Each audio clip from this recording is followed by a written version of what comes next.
Hello and welcome to Vantage this week, a show where we recap the highlights of the week gone by. In the UK, makers of the Covishield vaccine said it may cause blood clots in rare cases. And here in India, this has triggered a political mudslinging contest. We'll bring you the full story. In the US, President Joe Biden talked about immigration and made headlines the world over, not for saying something constructive, but for his latest political blunder. He called India xenophobic. While Biden delivers lectures completely devoid of facts, college unrest in the US is only escalating. Over 2,000 people have been arrested, but students aren't the only ones putting up walls. So is Japan, quite literally. Authorities are constructing a barrier to obscure the view of Mount Fuji. All this and more coming up. Let's get started.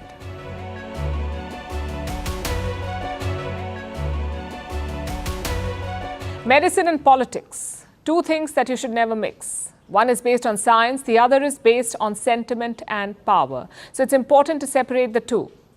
Unfortunately, that's easier said than done. Here in India, a big showdown is unfolding. Over what? The Covishield vaccine. It was developed by a British pharma company called AstraZeneca. And what's the controversy? Around 51 lawsuits have been filed against this company, this vaccine in the UK. They say the vaccine is defective. It has caused serious injury and death. Now, AstraZeneca has denied these charges, but they did admit one thing. Their vaccine can cause blood clots in very rare cases. And cue political showdown. Pharma giants are trending on social media. Many users are questioning the government of India. They're asking, why was this vaccine approved? Who will be held accountable? One of the hashtags is this, hashtag arrest Narendra Modi. It's got tens of thousands of tweets and comments. Opposition parties have jumped on. They're pointing fingers at the government. But does this outrage make sense? What does the science say? Let's take a closer look. In India, AstraZeneca was licensed by the Serum Institute. They called it Covishield. It's not clear how many Indians got this vaccine, but we can make a calculated guess. India has administered around 220 crore doses. Close to 80% of these are said to be Covishield. Now, if you do the math, that's around 176 crore doses. Now, each person got 2 shots, so more than 80 crore Indians may have got Covishield, which is 800 million people. Should these people be worried about blood clots? The short answer is no. But this social media debate, devoid of facts and driven by politics, is dangerous. So let us bust the myths one by one. First of all, did AstraZeneca hide this? The answer is they did not. Take a look at Covishield's packaging insert. It clearly mentions the clot risk. Apparently, it was observed in very rare cases. How rare? Less than 1 in 100,000 cases. So the risk of blood clots was not hidden. It was very much in public domain. Secondly, is this risk serious? Again, let's look at the numbers. A UK study in 2022 looked at 46 million adults. And what did they find? The risk of clots was very low, less than 3 cases per million. In fact, the virus is way more serious than the vaccine. It puts you at a far greater risk of blood clotting, not the vaccine. So the benefits clearly outweigh the risk. But tell that to the anti-vaxxers. They're jumping onto this controversy. They're using it to discredit the COVID vaccine. But guess what? Many other vaccines have the same risks. The influenza vaccine, the H1N1 vaccine, even the rabies vaccine, all of them are linked to the same risk of blood clots. Should we then stop taking all of them? The answer is obvious. None of the vaccine makers claimed that their shot was perfect. They admitted it was not 100% effective. They also admitted the side effects. And so did the governments. Also, approving vaccines was never a political decision. It was taken in consultation with doctors and scientists, and India followed the same process. All vaccines were approved by the CDSCO, the Central Drug Standard Control Organization. So it is important to get the facts right. Yes, AstraZeneca has a rare side effect. Yes, that side effect can be deadly, but it's not some hidden conspiracy. The risk from COVID is still bigger and far bigger than the risk from vaccines. Do not let anti-vaxxers tell you otherwise. Having said that, could things have been handled better? Could the conversation around shots have been different? In hindsight, perhaps yes. Pharma companies could have talked about a little more about the side effects. Governments could have raised awareness. But all of this is easy to say now. Back then, things were very different. Thousands of people were dying every day. So the priority was saving lives. Everything else came second. And do not get us wrong, this does not mean that Big Pharma is the knight in shining armor. They did what they did for money. Take Pfizer, for example. They made more than $100 billion in revenue in 2022, $100 billion. Around $57 billion of this came from COVID drugs. That's vaccines plus the antiviral. Compare that to their total revenue before the pandemic. It was less than $57 billion. So Big Pharma did profit from the pandemic. The top companies made around $90 billion in profits. Pfizer alone made $35 billion. Biotech and Moderna, $20 billion each. And China's Sinovac made $15 billion. You can question those windfall profits. You can ask why the vaccines were overcharged. But I'm afraid the side effect conversation is dangerous territory. The headlines do not capture the finer details. What they do is fuel vaccine hesitancy. After 3 bad years and millions of deaths, we should know better.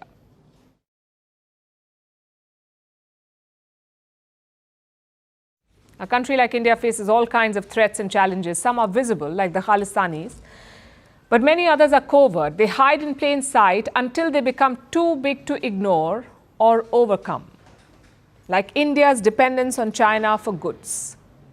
Despite tensions at the border, India is importing Chinese goods in increasing numbers. Look at the trade deficit first. It has grown dramatically in the last 5 years and crossed $387 billion. The biggest chunk of imports is industrial goods, stuff like your telecom gear, machinery and electronics. 15 years ago, China's share was 21%, meaning 21% of industrial goods imported by India came from China, 21%, 15 years ago. Today, it's around 30%. So the dependence has increased. So has the pace of Chinese imports. Compared to other countries, India's imports from China are rising 2.3 times faster. So not only are we purchasing more from China, the volume of imports is also expanding, and that too rather quickly. So India remains addicted to Chinese imports, and like any addiction, this one is proving hard to break. There are a couple of reasons for that. First of all, the lack of alternatives. That is a big reason. Take a look at this list. These are India's leading imports, where China has the biggest share. The first is electronics. More than 43% of them, 43% of electronics, come from China. Same with machinery. Almost 40% of the machines used in India come from China, which includes sophisticated technology like integrated circuits.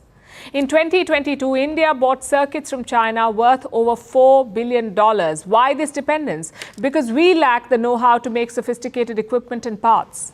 China, on the other hand, has a large number of such factories, also a large pool of patents to access from.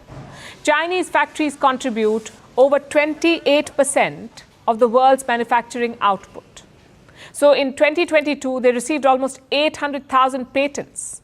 China offers both size and scale to importers. It can produce a large number of goods and at a high speed, which makes Chinese suppliers harder to replace.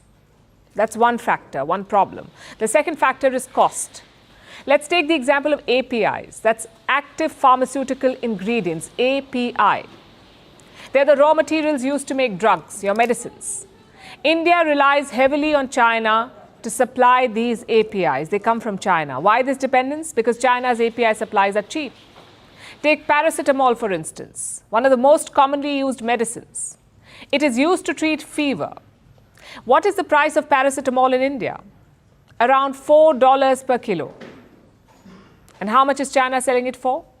Around $3.3 to $3.5 for 1 kilo. What makes the Indian supply expensive? Raw material costs, the cost of electricity and labor, and logistics.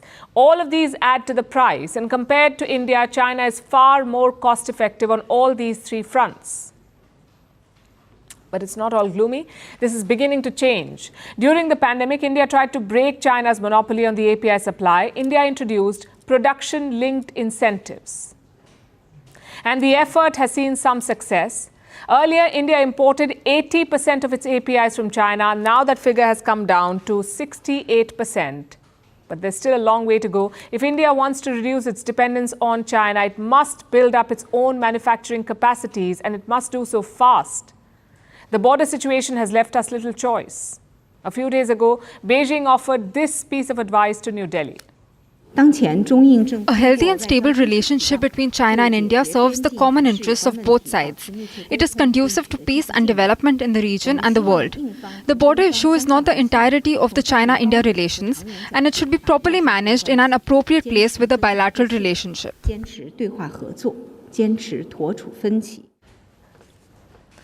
Forget about the border. Let's do more trade together. That's what China wants from India. But India should not give in, because the trade deficit only favors the Chinese. As long as the numbers are one-sided, this will be a vulnerability for India, something that Beijing can exploit. Just imagine this. China decides to restrict pharma supplies to India. It limits the export of pharma raw materials to India. This will hit India's medical supplies.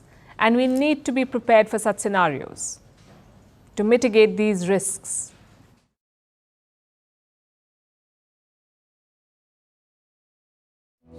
Another week, another Biden special, and no, I do not mean policy, I mean goof up. It's campaign season in the United States of America, so we'll be hearing a lot from the president. And if it's anything like this, you will be entertained. On Wednesday, Biden was speaking at a fundraiser in Washington. He was talking about immigration. It's a major political issue in the US. Donald Trump advocates stricter rules on immigration. Joe Biden does not. He says immigrants are important to the US economy. But listen to how he defended his position. This is Joe Biden, I'm quoting. Why is China stalling so badly economically? Why is Japan having trouble? Why is Russia? Why is India? Because they're xenophobic. They don't want immigrants. Immigrants are what makes us strong. A lot to unpack here. First, the political blunder. Japan is probably America's most important ally in Asia. India is not an ally, but a partner, and a very important one at that. Washington has invested a lot in its relationship with New Delhi, yet what does Joe Biden do? Call both of them xenophobic in one sentence. Talk about a political masterstroke. Secondly, does Biden's theory make sense? In his country, perhaps it does. America's population has aged in the last decades. Many of them have left the workforce, so immigrants have plugged the gap. Let me show you some data. In 1996, immigrants made up less than 12% of the US workforce, and now more than 18%. It's a record high. There are more than 29 million foreign-born workers in the US, and what sort of work do they do? Everything, from management to services to construction. In fact, the US is often called the land of immigrants. So Biden is right about his country. But he made a crucial mistake. A mistake that lots of US politicians make. He thought America is the world. What's true in the US is true everywhere. That was his assumption, except it's not. Let's look at the three issues that Biden raised: need for immigrant workers, economic slowdown, and xenophobia. India's economy and demography are very different from the US. In India, 68% of the population is working age. It's much lower in the US. Only 59% native-born Americans are of working age. So India's problem is the opposite. We do not need foreign workers. We already have a large and young workforce. What we need is jobs for them. Which brings us to the second issue. What economic trouble is Joe Biden talking about? India's GDP grew by 8.4% in the third quarter of the last financial year. It's the fastest growing major economy in the world. Projections for the future also look good. The IMF was expecting India to grow by 6.5% in this financial year. That's 2024 to 2025. But now it has raised its projection from 6.5% to 6.8%. Compare this to other Asian economies. China is projected to grow by 4.6%. Japan could grow by 0.9%. And South Korea 2.3%. Now, don't get us wrong. India's economy faces a number of challenges. We need more reforms, we need more jobs and more investments. But immigration does not figure on anyone's list. And finally, the third issue, xenophobia. Indians have traditionally welcomed outsiders. It has been a cultural strong suit. And that continues even today. India is home to around 5.2 million immigrants. They make up the 12th largest immigrant population in the world. And where did these people come from? Mostly the neighborhood, like Bangladesh, Nepal, Pakistan and Sri Lanka. Some came in search of jobs, others escaped persecution. Yet Biden says India is xenophobic. We don't expect much nuance from the US president. After all, he's in election mode right now. So winning is his biggest priority. But he should be mindful of the consequences. We saw another goof up last month. Biden claimed that his uncle was eaten by cannibals in Papua New Guinea. Again, Papua New Guinea is a US ally. Their prime minister hit back at Biden's remarks. Listen to what he said. President Biden's remarks may have been a slip of the tongue. However, my country does not deserve to be labeled as cannibals. Do you see the problem? Biden may drop a statement and move on, but what he says has consequences. You can't just call your partner xenophobic, that too fellow democracies. His advisors better get a grip on the president's loose cannon statements. If not, one of these days, he could trigger a diplomatic storm.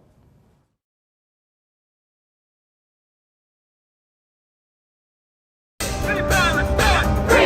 Free Palestine! Interfering or resisting arrest personally. Free Palestine!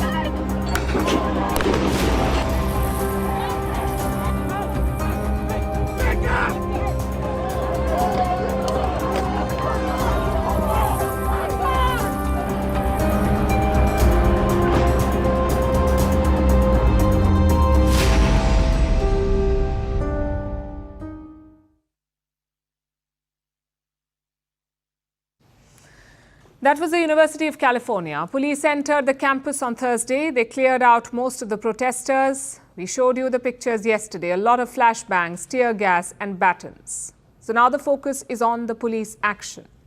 Was it excessive? And did it lead to any injuries?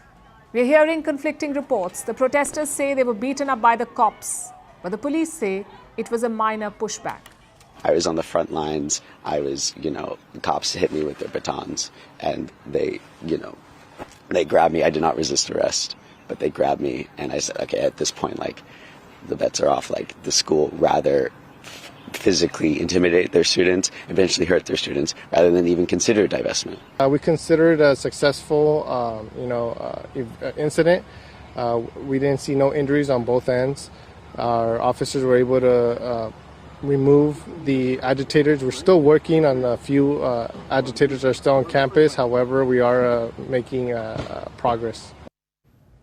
The crackdown isn't over, though. Some protesters remain on the UCLA grounds. They're facing off with the police, so another showdown could be looming. Plus, there are operations elsewhere, like at Portland University. Protesting students had occupied a library there, so the cops charged into the campus. Take a look.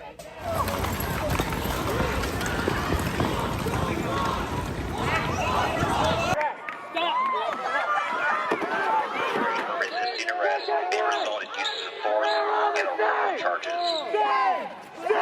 Shame on you! Many colleges have done the same. They've asked local police to clear the protesters. Around 2,200 arrests have been made so far. 2,200 arrests. But are all of them students? According to the police, no. They say 29% of those arrested at Columbia were not from that college. At the City College of New York, it was 60%, 60. So where did these people come from? The police haven't said yet. Neither has the mayor of New York. He said this week that outside actors were involved, but he won't say who those actors are. Are they students from other colleges? Are they political groups? Or is there something bigger at play? There is simply no clarity. But you won't see such scenes in the Arab world. There are dozens of colleges in countries like Lebanon, Saudi Arabia, the UAE and Egypt. Why are students not protesting there? Out of fear. Their regimes are pro-Palestine, but they frown upon protests. Most Gulf states have banned public demonstrations. You need the regime's permission to protest. Plus, being arrested in Saudi Arabia is not like being arrested in New York. The consequences are very different. So you'll see a lot of anger on Arab social media, but very few college protests. Elsewhere, that's not the case though. Look at the scenes in Australia. Students at the University of Sydney are protesting. They too have set up tents. Same scenes in Mexico. Pro-Palestine students have set up tents in the capital. They're showing solidarity with their American peers. And in France, things got physical. Students at Sciences Po occupied the college building, so riot cops were called in. Take a look.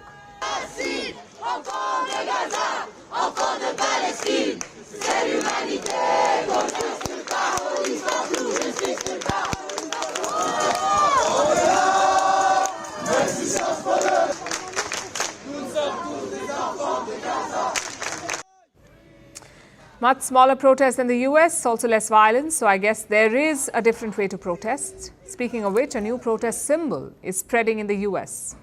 You may expect something sophisticated, but it's not. It's a water jug.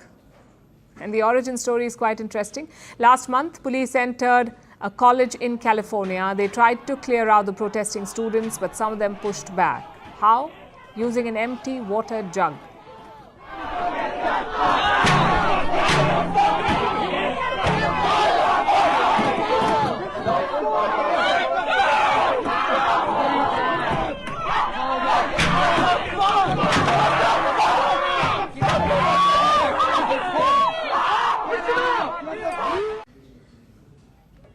Since then, it has gone viral. Students are carrying up empty water jugs to protest. They're making songs and memes about it. I know it all sounds very funny, but the situation is still tense.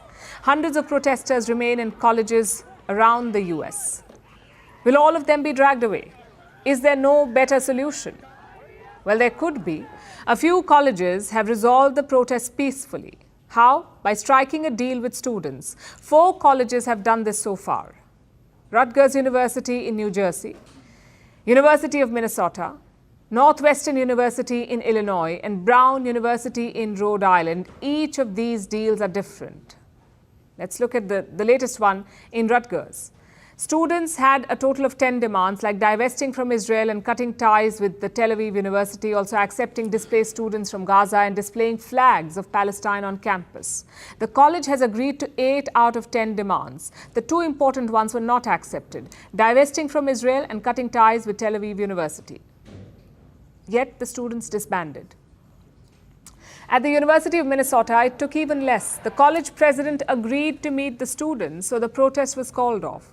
At Northwestern, the college promised a few concessions, like a community house for West Asian students and funding for Palestinian students. So clearly, there is a better way. But we need both sides to climb down. Students must ask for things that are deliverable and, of course, follow the law. You can't just hold the entire college hostage. Same for the administrators. They must try to reach out to the students, offer them some sort of concessions. If not, this could drag on for a long time. There are protest encampments at 80 American colleges. Imagine a police operation in all of them, 80 colleges. It would be traumatic and unnecessary. So let's hope that common sense prevails on both sides.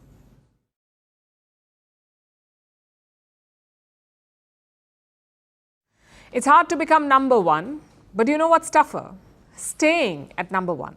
Just ask Apple. They dominated the tech industry for more than a decade. Phones, tablets, laptops, you name it, Apple set the standard. But now the company is struggling. Look at their latest revenue report. From January to March, Apple made $90.8 billion. That's revenue, not profits, $90.8 billion. It was 4% down compared to last year. Most of their products are not selling. iPhone sales are down by 10%. iPad sales have fallen by 17%, and wearable sales are down by 10%. So only 2 bright spots remain. That's services like Apple TV and Apple Music, and their computer, Mac. Everything else is stalling. Do you know what's worse? The global market is not that bad. Globally, smartphone shipments are up by 10%, but iPhone sales are down 10%. So clearly, it's not an industry problem, it's an Apple problem. But why is it happening? A couple of reasons. The first is the slowdown in China. iPhone sales dropped around 8% in China, mostly because of competition. Huawei is eating into Apple's market. Huawei profits surged 560% in the same period, 560%. Another reason is legal troubles. Apple is facing antitrust lawsuits in two key markets, that is Europe and the US. The European Union fined Apple around $2 billion. The US is accusing them of monopolizing the market, and both cases have dented Apple's books. The company says they will turn things around. They have a special event slated for next week. A new iPad is going to be launched, plus the new iPhone will come out later this year. Rumor is it will have a lot of AI magic. If that's the case, maybe Apple can make a comeback. But their struggles do raise some important questions. Like, what does it take to lead an industry? How have other leaders fared? And what role do personalities play? Let's look at examples from the past. The phone market looked very different in the 1990s and 2000s. Nokia was the industry leader. Their peak was around 2008. They made up almost 39% of all mobile phone sales. Samsung was at second place. Now cut to 2012. Samsung overtook Nokia. They had 22% of the market. Nokia had around 19%. So a new industry leader emerged. Again, cut to 2023. This time, Apple overtook Samsung. They had around 20% of the smartphone market. Samsung had 19%. So let's recap this race. From 1998 to 2012, Nokia led the market. From 2012 to 2023, Samsung led the market, and then Apple took over. Nokia's reign lasted around 14 years. Samsung's lasted around 11. Let's look at another industry, photography. For many decades, photography meant one company, Kodak. In 1976, they made up 90% of the US market, 9-0. It was virtually a monopoly. But gradually, competitors emerged like Fujifilm, Nikon, and Canon. By 1999, Kodak's market share was 27%. By 2005, it was 25%. Still, Kodak was a market leader. That would only change in 2010 when Canon overtook them. Today, Canon makes up almost 50% of the digital camera market, and Kodak, they filed for bankruptcy in 2012. So Kodak's reign lasted for more than 2 decades, but it was not a thriving reign. It was a slow death. Another example is Blockbuster, a movie rental chain in the US. Their first shop opened in 1985, and in 20 years, they had 9,000 locations. Blockbuster dominated the US entertainment industry, but in 2010, they went bust. They were swamped by the OTT wave. The likes of Netflix and Amazon swept them aside. So Blockbuster reigned for around 2 decades. Do you know what's common about all these 3 examples? Innovation, or the lack of it. Nokia could not innovate, not like Samsung and Apple did. These companies brought touchscreens and high-quality cameras. So Nokia lost its crown. Kodak also could not innovate. While others moved to digital cameras, Kodak was still stuck with films. By the time they transitioned, it was too late. Same with Blockbuster. They did not ride the digital wave. In the year 2000, in fact, Netflix asked Blockbuster to buy them out, and that too for just $50 million, but Blockbuster denied. Today, Netflix is worth $240 billion. It tells a story, doesn't it? To lead an industry, you need to stay ahead of the curve. You need to keep evolving. Experts say technology doubles every 2 years. For example, cameras become twice as good in 2 years. Processors become twice as good in 2 years. So do touchscreens and batteries. If you don't keep up, you will be outdated. In 10 years' time, you will be a generation behind the rest. Which also brings us to leadership. Do personalities play a role here? Yes, they do. Being a manager is one thing. Being a visionary is another. Just look at Steve Jobs. He wanted to disrupt the mobile phone industry. He made technology look like magic, which is why Apple moved up the ladder. But today, that magic is missing. Tim Cook took over as Apple CEO in 2011. Listen to an interview he gave around that time. And I'm going to quote, "We argue and debate like crazy about what we are going to do, because we know that we can only do a few things great. That means not doing a bunch of things that would be really good and really fun." There are 2 ways of looking at it. First, Tim Cook is a steady hand. He has looked after the bottom line. He's expanded to new markets. He's also kept shareholders happy, which is all true. But at what cost? He himself said that Apple is not doing a bunch of things that would be really good. Is that trade-off affecting Apple? Perhaps it is. And it also tells you why leadership matters, because leaders give you direction. They decide what the company will focus on, consolidation or innovation. Apple reached the top by innovating. Their focus on consolidation could be their downfall.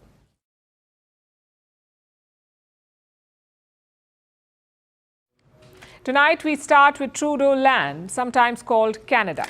This Sunday was a big deal there. Thousands of Canadian Sikhs gathered in Toronto. They celebrated Vaisakhi or Khalsa Day. It marks the beginning of the Sikh New Year. Now, Vaisakhi was on the 13th of April, but this rally was organized only yesterday. We saw massive parades, a lot of prayers, a lot of food, and a lot of politicians. Prime Minister Justin Trudeau made an appearance, so did opposition leader Pierre Poilievre. Notice the slogans as Trudeau took the stage.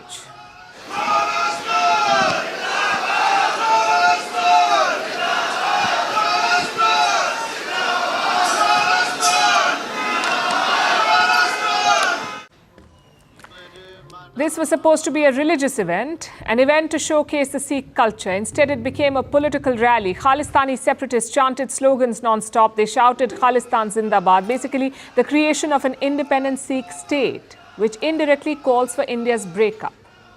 And look at Trudeau's reaction. He smiles, as if some teenagers are shouting the lyrics of a Taylor Swift song. Trudeau then took the mic.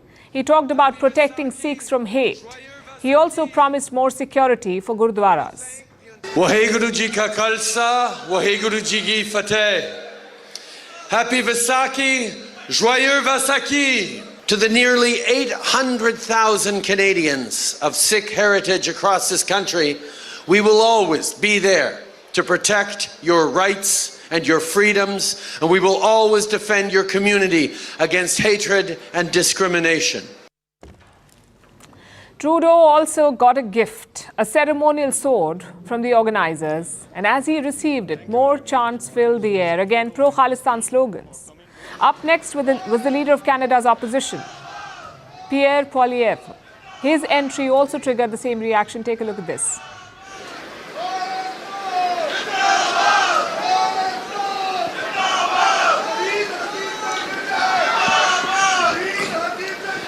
Waheguru Ji Ka Khalsa, Waheguru Ji Ki Fateh.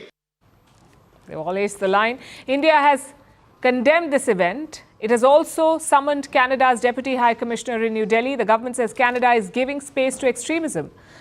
Now, a couple of things to note here. One, the power of the Sikh community is quite obvious. There are close to 800,000 Sikhs in Canada, 8 lakh.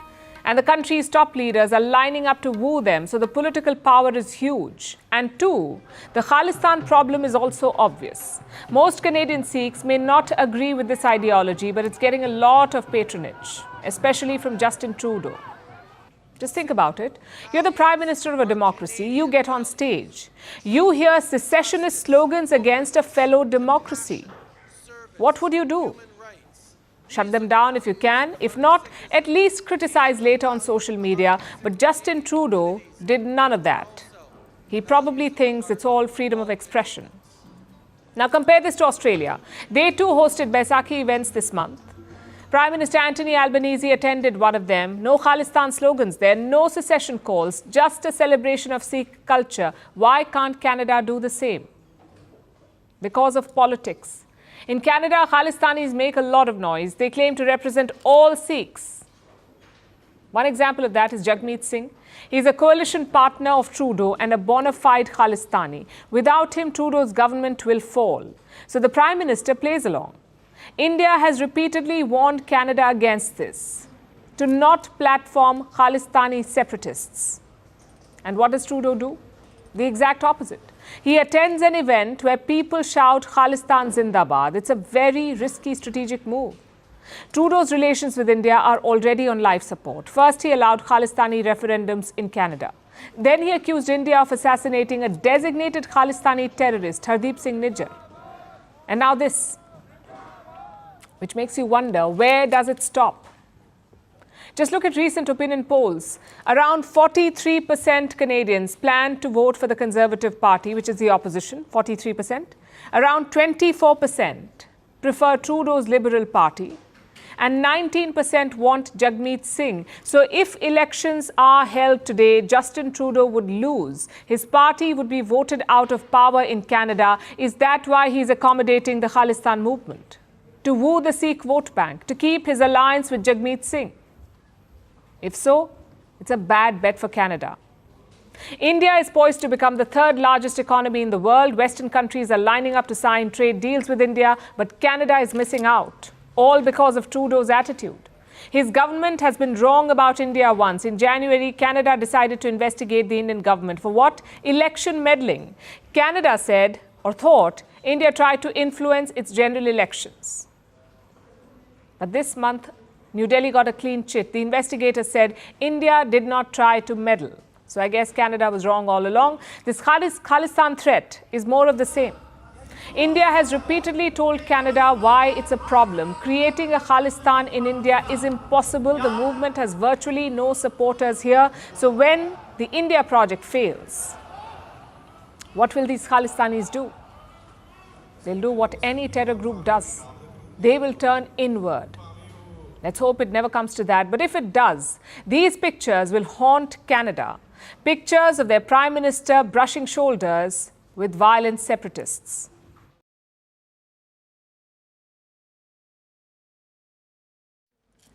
To many, Japan is one for the bucket list. Roaming the rainforests, eating tempura in Tokyo, picnicking under cherry blossoms, and finally getting that Mount Fuji money shot. This iconic shot features two things: a convenience store in the foreground, which are ubiquitous in the country, and Japan's most famous landmark rising from behind, Mount Fuji. This is Japan's highest mountain, and this shot is very Japanese, so to say. It's a visual juxtaposition. It shows two things with a completely contrasting effect. So this view has become incredibly popular. Tourists travel for hours to get a picture here, but that's not all that they do. Some of them climb onto roofs of other houses and shops there. Some park vehicles illegally and haphazardly, all in a rush to get that perfect snap. For years, officials have repeated warnings, they've put up road signs, but matters have not improved. Now residents are at their wits' end. Tourists begin to gather to take photos as early as 4 a.m. or 5 a.m. and they can be loud. The locals are struggling just to walk on their own streets. I never thought it would be like this. Kawaguchiko town is built on tourism. I think the town itself welcomes visitors, as long as they behave in a manner that is respectful. But there are a number of things about manners that are a little worrying. Tired of rowdy tourists, Japan is putting up walls. Quite literally, authorities are constructing a big black barrier. It will be erected to obscure the view. The barrier will be 8 feet tall and about 66 feet long. That's the same length as a cricket pitch. And with this, Japan hopes it can overcome over-tourism, meaning too many visitors at a particular destination. Japan is witnessing a tourism boom. It is breaking records. 33 million people are expected to visit this year. And for the first time ever, Japan saw more than 3 million tourists in the month of March. What's behind this boom? Post-pandemic travel restrictions are over and the government is pushing to attract visitors because more tourism means more money. But not everyone is happy. This year, tourism will break records globally. It will add $11.1 trillion to the economy. That is the projection, more than $11 trillion. Before the pandemic ruined travel for the world, 2019 held the record. It saw a high of $10 trillion. This year will surpass that at more than 11. At the local level, 142 countries will exceed their 2019 tourism performance. So local economies will get stimulated. Think hotels, tours, transportation, they will all gain from the direct spending. Also look at the indirect spending. The ripple effect. Hotels will buy sheets, towels or groceries. Tourists will splurge on trinkets or experiences. Globally, 1 in 10 people are employed in jobs that relate to tourism. So from local vendors to big players, everyone benefits. But if something sounds too good to be true, it probably is. Because over-tourism also means overcrowding, more traffic, infrastructure limitations, soaring housing costs, pollution. even broken 150-year-old statues. It's a long, long list and a tricky problem. Countries want tourists, but not too many. So they're battling over-tourism with over-the-top solutions. We're only 4 months into 2024, but these are some of the headlines from across the world. Apart from putting up a wall, Japan has banned tourists from visiting parts of Kyoto. Venice has started charging day trippers. Milan is considering a ban on pizza and ice cream at night. Amsterdam has banned construction of new hotels. Paris has increased tourist tax by 200%. Hawaii is thinking about charging a hefty tourist fee, and Capri has doubled its visitors' fee. Who can blame them? This Mediterranean island sees 16,000 tourists every day. Its population is 12,900, 16,000 tourists every day. So you get the gist. Some countries hate tourists to the point that they're willing to spit in your beer. But at the risk of receiving hate mail, we want to clarify one thing. We don't want to dissuade you from travel. Traveling is not wrong, but doing it irresponsibly is. Travel is not just about the hot vacation spots or that one Instagram-worthy picture from that one location. Traveling is also about expanding horizons, choosing quality over quantity, and following sustainable practices. So where can and should you go this year? To make it easier for you, we've compiled a list. Here are the countries crumbling under over-tourism. If you visit them, be mindful of how you spend your time. Additionally, these countries are reportedly not friendly to tourists. So think carefully before planning a trip. Even if you ignore both the lists, many destinations still remain. On top of that, here are some countries welcoming tourists right now. So if you can, support them. Because my point is simple. If you look beyond what Instagram and TikTok say, you have a lot of options. Choose wisely.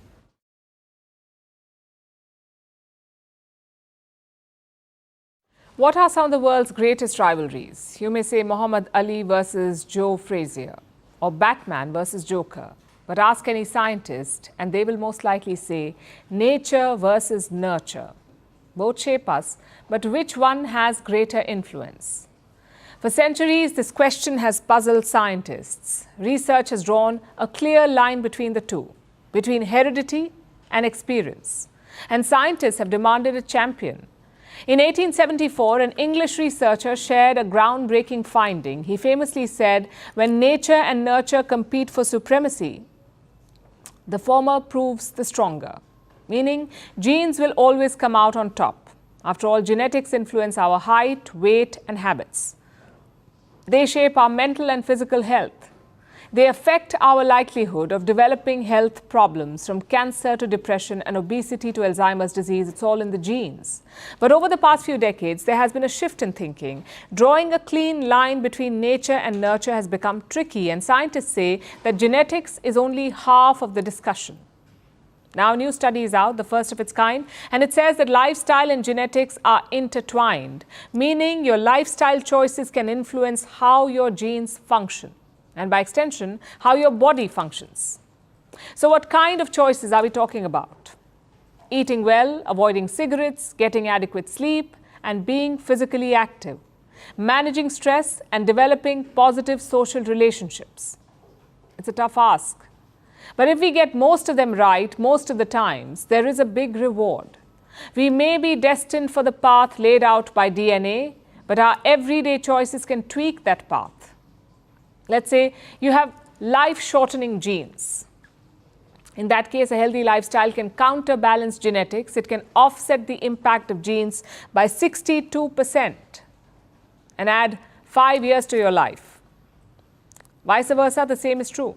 If you do not have the genetic risk of early death, but if you lead an unhealthy life, then your choices can influence your genes and increase the risk of early death by 78%.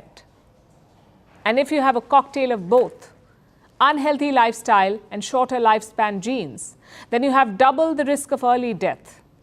And this is not just theoretical.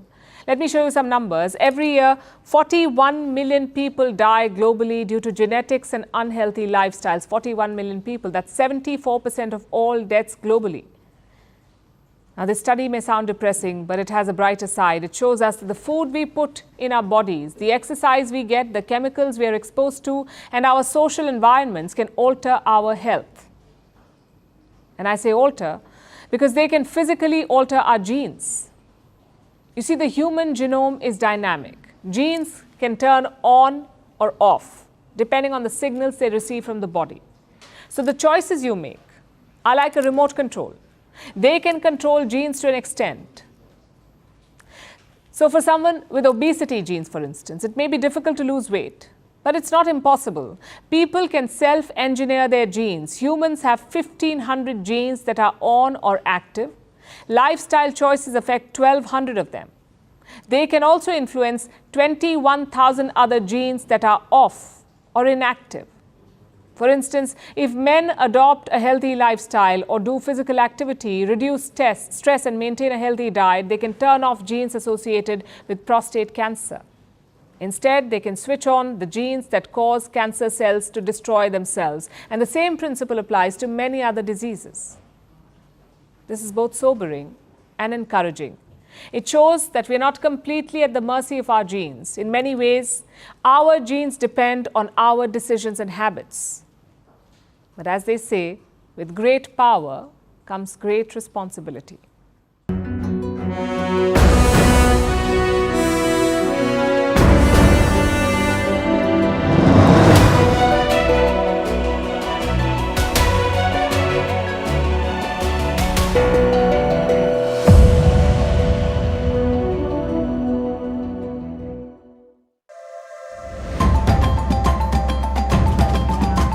Firstpost puts the spotlight on Africa.